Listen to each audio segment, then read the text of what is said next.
আর নয় ভাড়া বাসা, এবার হবে নিজের একটি বাড়ি। এই যে দেখতেছেন একটি সাঁকোর মতো, এখানে কাঁচা রাস্তার পরে এই সাঁকো পের হলে এই যে খেজুর গাছ থেকে এইখানে একটি 20 শতাংশের জমি আছে। কাঁচা রাস্তার সাথে সামনে ছোট একটি খাল আছে। এই খালটি চাইলে আপনারা পাইপ দিয়ে ভরাট করে, এই যে দেখতে পারতেছেন কাঁচা রাস্তা, এই পাশে ধানের জমি, আশপাশে বসতি আছে। এটি হেমায়তপুরের খুবই কাছে। এই যে আমি এই যে জমি দেখতে পাচ্ছেন গাছ লাগানো, এটি হলো প্লট। এখানে জমি আছে 20 শতাংশ।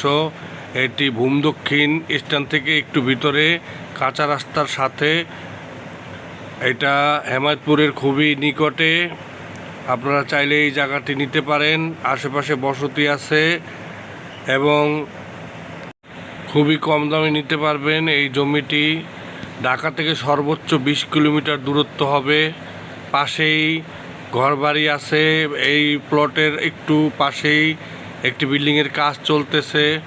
যারা নিতে আগ্রহী স্ক্রিনে দেওয়া নাম্বারে যোগাযোগ করবেন এবং আমি দামটি বলে দেব। এখানে 20 শতাংশ জায়গা আছে। এই যে বাগান সহ গাছটি দেখতে পারতেছেন, এটি জায়গার সামনে ছোট্ট একটু খালের মতো আছে, যেটি অল্প পানি। শীতকালে শুকনোই যাওয়া যায়, হাইটেই যাওয়া পার হওয়া যায়, কিন্তু বর্ষার সময় আপনারা পাইপ দিয়ে মাটি ভরাট করে যেন নিচ দিয়ে পানি চলাচল করতে পারে। এবং সামনে যে খালের জায়গাটি আছে, এটি জায়গার মাপের বাইরে। এইটা ভবিষ্যতে রাস্তার সাথে যুক্ত হয়ে যাবে। আপনারা চাইলে এই জায়গাটি দেখতে পারেন, আমাদের সহযোগিতা নিতে পারেন। এটি একটি সম্ভাবনাময় জায়গা। এই কাঁচা রাস্তাটিও যে কোনো সময় ইটচলিং বা পাকা হয়ে যেতে পারে। যখন এক জায়গায় অনেক বসতি তৈরি হয়, তখন এমনিতেই রাস্তাঘাটের উন্নয়ন হয়। জমিটির প্রতি শতাংশের মূল্য 1,40,000 টাকা মাত্র।